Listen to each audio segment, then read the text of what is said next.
আচ্ছা সত্যি করে বলো তো এই ডিজাইনটি কি আসলেই অনেক বেশি সুন্দর? না মানে আমাকে এই ডিজাইনটা রিক্রিয়েট করার জন্য অনেক আপুরা রিকোয়েস্ট করেছে, আরো অনেক আপুরা হচ্ছে গিয়ে রিকোয়েস্ট করেছিল এই ডিজাইনটি রিক্রিয়েট করার, তাদেরকে আমি মেনশন করে দিতে পারলাম না, এজন্য আমি আন্তরিকভাবে দুঃখিত। ইনস্টাগ্রাম, ফেসবুক আর টিকটকের কথা নাই বা বলি, কারণ টিকটকের কথা বললে ইদানিং কিছু মানুষ টিকটকার বলে দাবি করছে, যদিও আমি হচ্ছি ফেসবুক এবং ইউটিউবে রেগুলার কন্টেন্ট দেই। যাই হোক, এই বিষয়ে হচ্ছে কি আমি একটু পরে কথা বলছি।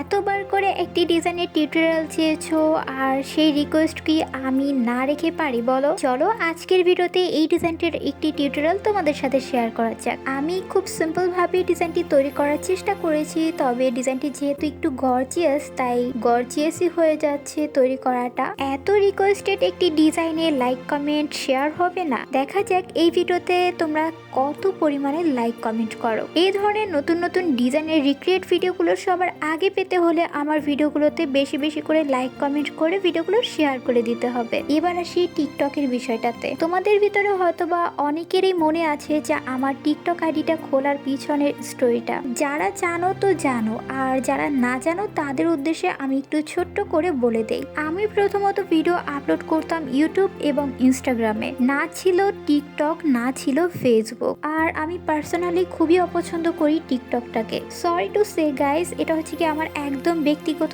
চয়েস, তাই তোমরা কেউ কিছু মনে করো না। তো যাই হোক, ইনস্টাগ্রামে হচ্ছে গিয়ে আমার তৈরি করা ডিজাইনগুলো প্রচুর পরিমাণে ভাইরাল হতে থাকে। তখন সেই ভিডিওগুলো কিছু পাবলিক নিয়ে তাদের আইডিতে আপলোড করতে থাকে, আর যেগুলো দিয়ে million views, lakh lakh followers এবং হাজার হাজার সাবস্ক্রাইবার। যাই হোক, সব থেকে মজার বিষয় হচ্ছে গিয়ে আমার নাম দিয়ে তখন হচ্ছে গিয়ে একটি ইউটিউব চ্যানেলও খোলা হয়ে গিয়েছিল, যেখানে প্রায় লাখের উপরে সাবস্ক্রাইবার হয়ে গিয়েছিল। আচ্ছা ধরো তো এই বিষয়টা যদি তোমার সাথে ঘটতো, তাহলে তুমি কি করতে? তোমার কষ্ট করে তৈরি করা ভিডিওগুলো অন্য কেউ নিয়ে আপলোড করে সে প্রতিষ্ঠিত হয়ে যাচ্ছে, এটা দেখে তুমি কি করতে? যাই হোক, তারপরে আমি এটা বাদ দিলাম। তারপরের ঘটনাটা হচ্ছে গিয়ে আমার নাম দিয়ে টিকটক একটি আইডি খোলা হলো, যেখানে ফলোয়ার 3 লাখেরও উপরে। যদি আমি এই বিষয়টি একদমই জানতাম না, কারণ আমার ফোনে হচ্ছে গিয়ে টিকটক আইডি তো দূরের কথা, টিকটক অ্যাপসই ছিল না। এই বিষয়টি আমি জেনেছিলাম আমার একজন ফলোয়ার্সের কাছ থেকে। তখন হচ্ছে গিয়ে এই আইডিটা দেখে আমার অনেক রিলেটিভরাও ভাবতে লাগে যে হচ্ছে গিয়ে এই আইডিটা